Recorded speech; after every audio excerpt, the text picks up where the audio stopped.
नमस्ते। आज हम अपनी सीरीज को आगे बढ़ाते हुए वृषभ राशि के बारे में बात करेंगे। होपफुली आपने सबने पिछला वाला वीडियो सब्सक्राइब भी किया होगा और लाइक भी किया होगा।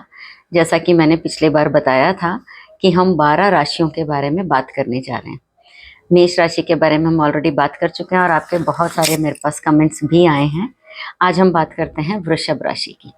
तो सबसे पहले हमें समझते हैं वृषभ राशि है क्या। वृषभ लगन का मतलब कि अगर 2 नंबर यानी टॉरस साइन असेंडेंट में फर्स्ट हाउस में है तो हम उसको वृषभ लगन कहते हैं। और अगर चंद्रमा टॉरस साइन में है तो वो वृषभ राशि कहलाती है। वृषभ है क्या। वृषभ का मतलब होता है बैल। अब बैल के कैरेक्टरिस्टिक्स क्या होते हैं आपको पता है। पहली चीज तो ये है कि जब भी काम पड़ता है तब उसकी हमें जरूरत पड़ती है, यानी जब भी खेती में हमें ज़रूरत पड़ती है उसको हल चलाने के लिए तब हम बैल का उपयोग लेते हैं, वरना बैल का हमारा उसमें लाइफ में और कोई ज़्यादा कोई उपयोग है नहीं। तो बहुत मेहनत से काम करता है बैल ना, और जब उसका जो काम होता है उसका फल उसको बहुत देर से मिलता है। और ऐसा भी नहीं कि वो हमेशा काम करता रहता है, जब ज़रूरत पड़ती है तब काम करता है। तो वृषभ लगन वाले लोग भी ऐसे ही होते हैं कि जब उनको ऐसा लगेगा यार अब करना चाहिए तब वो काम करेंगे और पूरी मेहनत से काम करेंगे। लेकिन उनका जो भी काम है उसका फल उन्हें बाद में मिलेगा, देर से मिलेगा। जैसे बैल जब हल हम जोतते हैं बैल की मदद से खेतों के अंदर, तो खेतों की जो फसल आती है वो बहुत टाइम के बाद में आती है, कुछ महीनों के बाद में आती है। ऐसे ही वृषभ लगन या वृषभ राशि वाले लोग होते हैं कि उनको उनकी मेहनत का फल थोड़ी देर से मिलता है। अब वृषभ राशि जो है वो शुक्र की राशि है। तो शुक्र क्या है। शुक्र ना दैत्यों के गुरु हैं। बिल्कुल जैसे हमारे बृहस्पति एक गुरु हैं, वो देवताओं के गुरु हैं, वैसे ही शुक्र भी दैत्यों के गुरु हैं। तो शुक्र क्या करते हैं, ऐसी ऐसी कॉम्प्लिकेटेड है। वीनस जो है वो कॉम्प्लिकेटेड चीजों को दिखाता है। वृषभ राशि हमारे काल पुरुष कुंडली में दूसरा भाव होता है। दूसरा भाव होता है हमारी बोली का, हमारे परिवार का। परिवार कौन सा, जिस परिवार में हमने जन्म लिया है। और हमारे फाइनेंसेस का, एक्यूमुलेटेड थिंग्स।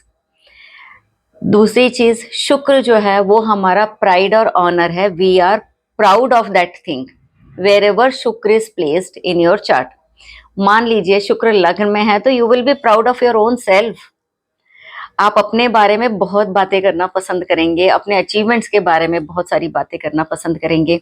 यही शुक्र या वृषभ राशि अगर कुंडली के दूसरे भाव में आ जाती है तो डेफिनेटली आप अपने परिवार की बहुत बड़ाई करना चाहेंगे, या आपके पास कितने सोर्सेज हैं इनकम के, आपके पास कितने गहने हैं, आपके पास कितनी चीजें हैं, कितना पैसा है, इन सब के बारे में आप बहुत प्राउडली बात करना चाहेंगे।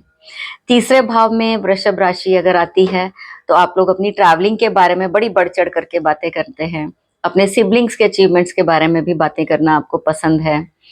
अपने इन फादर इन लॉ के बारे में भी आप बहुत प्राउडली बात करेंगे अगर आप शादीशुदा हैं तो। फोर्थ हाउस में अगर आपका वृषभ राशि पड़ जाता है तो आप अपने ना घर को दिखाना चाहेंगे लोगों को।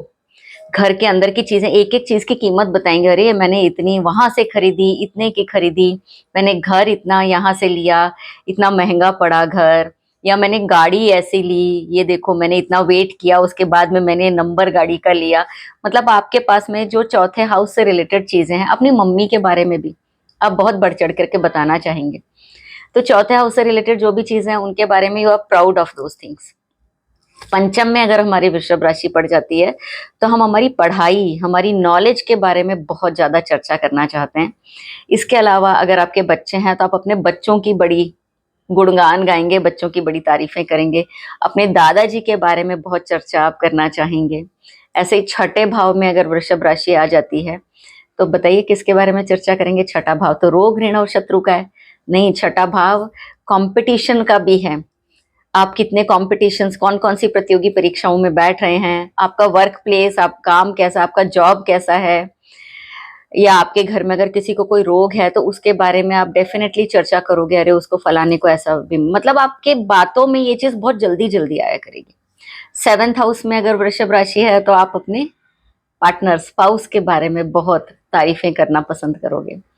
यही अगर वृषभ राशि छठे भाव में आ जाती है तो आप अपने ससुराल के बारे में, आपके इनहेरिटेंस के बारे में, आपके ऐसे जो आपने LIC पॉलिसीज के बारे में, अपने लॉन्ग टर्म इन्वेस्टमेंट्स के, म्यूचुअल फंड्स के बारे में बात करना बहुत पसंद है आपको। ऐसे ही अगर आपकी 9th हाउस में पड़ जाती है तो आप अपने पिता के बारे में बहुत बातें करना पसंद करेंगे, उनके अचीवमेंट्स के बारे में, उनकी मेहनत के बारे में कि उन्होंने अपने जीवन में कितनी मेहनत करी, कहाँ से उन्होंने शुरू किया और कहाँ तक पहुंच गए। अपनी हायर स्टडीज के बारे में आप बात करना पसंद करेंगे। शादीशुदा हैं तो अपने साले सालियों के बारे में, ब्रदर और सिस्टर इन लॉज के बारे में आप जरूर बात करना पसंद करेंगे।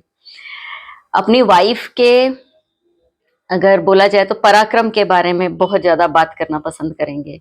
यही अगर वृषभ राशि 10th हाउस में पड़ जाती है तो आप अपने जो दादा दादी का परिवार यानी फादर का जो परिवार है उसके बारे में, अपने जॉब के बारे में, अपने प्रोफेशन के बारे में बहुत ज्यादा बात करना पसंद करेंगे। 11th हाउस में अगर है तो आप अपने सोशल सर्कल के बारे में बढ़ा चढ़ा करके बताएंगे लोगों को। आपकी पैकेज के बारे में बढ़ा चढ़ा करके बात करना पसंद करेंगे। इवन आपके सिबलिंग्स, जो बड़े सिबलिंग्स हैं, पिताजी के सिबलिंग्स हैं, उनके बारे में भी आप बहुत सारी बातें करेंगे। अपनी मदर के इनहेरिटेंस के बारे में भी आप बात करना पसंद करेंगे। 12th हाउस में अगर ये आ जाती है तो आप ये बताएंगे कि मुझे ना अकेले रहना बहुत पसंद है। आप अपने खर्चों के बारे में भी बताएंगे कि मैं ये देखो मैंने यहाँ इतना सारा खर्चा कर दिया। फॉरेन लैंड के बारे में आपको पूरी जानकारी होगी। अगर कोई आपसे पूछेगा ना कि मैं विदेश जाना चाहता हूँ तो आप बड़े बढ़ा चढ़ा करके उसको बताएंगे, अरे वहां जाएगा तो यहाँ पर ये प्रॉब्लम्स आएगी, यहाँ जाना चाहिए, ये वाली कंट्री ज्यादा अच्छी है। तो विदेश के बारे में आपको बहुत सारी जानकारियां होंगी। ये तो हो गई वृषभ राशि की बात। अब वृषभ राशि शुक्र बताता है। तो शुक्र के बारे में अगर हम बोले ना, शुक्र बहुत ही कॉम्प्लिकेटेड चीजों को बताता है। शुक्र हमारा डीएनए है, हमारा किडनी है, हमारे बोलने का तरीका है, इवन हमारा इनकम है, हम कितना, हमारे पास कितनी अक्यूमुलेटेड वेल्थ है। तो कई बार लोग आते हैं ना ये पूछने के लिए कि मैम पैसा नहीं आ रहा है, मेरे फाइनेंसेस कैसे इंप्रूव हों। तो उनका शुक्र और दूसरा भाव देख लेना चाहिए। अगर दूसरा भाव एफ्लिक्टेड है इसका मतलब कि उनको किसी चीज का एडिक्शन हो सकता है। जैसे मान लो राहु है, शनि है, केतु है, या कुछ ऐसे प्लैनेट्स हैं जो जल तत्व की राशि में हैं या अग्नि तत्व की राशि में हैं। तो ऐसे लोगों को ना किसी चीज का एडिक्शन होगा। प्लस उनकी बोली बहुत खराब होगी, हर चीज में वो कमियां निकालेंगे। तो अगर उन्हें फाइनेंसेस अच्छे करने हैं तो पहली चीज तो गलत चीजों का एडिक्शन छोड़ दीजिए, अपनी बोली को सुधार लीजिए। प्लस शुक्र हाइजीन भी है, अपने पर्सनल हाइजीन को मेंटेन करना बहुत जरूरी है और अपने घर को भी साफ सुथरा रखना बहुत जरूरी है। कई बार आप कई घरों में जाते होंगे ना, वहां ऐसा लगता है अंदर जाते ही कुछ अजीब सी स्मेल आती है जो हमें पसंद नहीं आती। और कुछ घरों का ऑरा बहुत अच्छा होता है, हम जब जाते हैं तो हमें ऐसा लगता है अरे वाह कितनी अच्छी जगह है, कितना अच्छा, कितना पीस है, कितना सुंदर है सब कुछ। तो वो जो डिफ्रेंशिएशन हो रहा है ना दो घरों में जाने में, आपके मन में क्या भाव आ रहा है, वो शुक्र है। किसी घर में जाके अगर आपको ऐसा लग रहा है सब कुछ कितना गंदा है, कितना घुटा घुटा सा है, यहाँ तो हवा ही नहीं आ रही है, ऐसा लग रहा है सब बहुत ही कंजस्टेड है, यानी उनका उस घर में शुक्र पीड़ित है सभी लोगों का। और जिस घर में जाके आपको बहुत अच्छा लगता है, बहुत खुला खुला लगता है, ऐसा लगता है अरे कितना सब कुछ व्यवस्थित है, कितना साफ सुथरा है, यानी उस घर में जो है ना शुक्र बहुत अच्छा होगा। प्लस किसी व्यक्ति को देख करके ऐसा लगता है अरे कितना पॉजिटिव ऑरा है इसका, वो पर्सनल हाइजीन मेंटेन करता है। तो आप लोग भी इस चीज का ध्यान रखें कि एक तो अपने घर में थोड़ा खुलापन रखें, घर को साफ सुथरा रखें, साथ ही अपनी पर्सनल हाइजीन को मेंटेन करें। अगर आपको फाइनेंसेस बहुत अच्छे चाहिए तो अपनी बोली को सुधारें और अपने खान पान को भी सुधारें, तो आपका शुक्र धीरे धीरे करके अच्छा होने लगेगा और आपके फाइनेंसेस से रिलेटेड इश्यूज सॉर्ट आउट होने लगेंगे। धन्यवाद। अगर आप लोगों को ये वीडियो पसंद आया हो तो प्लीज सब्सक्राइब करें और लाइक भी करें। साथ में अगर आपने ये जो भी कुछ सुना, आपकी कुंडली में अगर आपको ये पता है कि आपकी वृषभ राशि कहाँ है और शुक्र कहाँ है और आप कुछ कनेक्ट कर पा रहे हैं तो प्लीज कमेंट करके बताइएगा।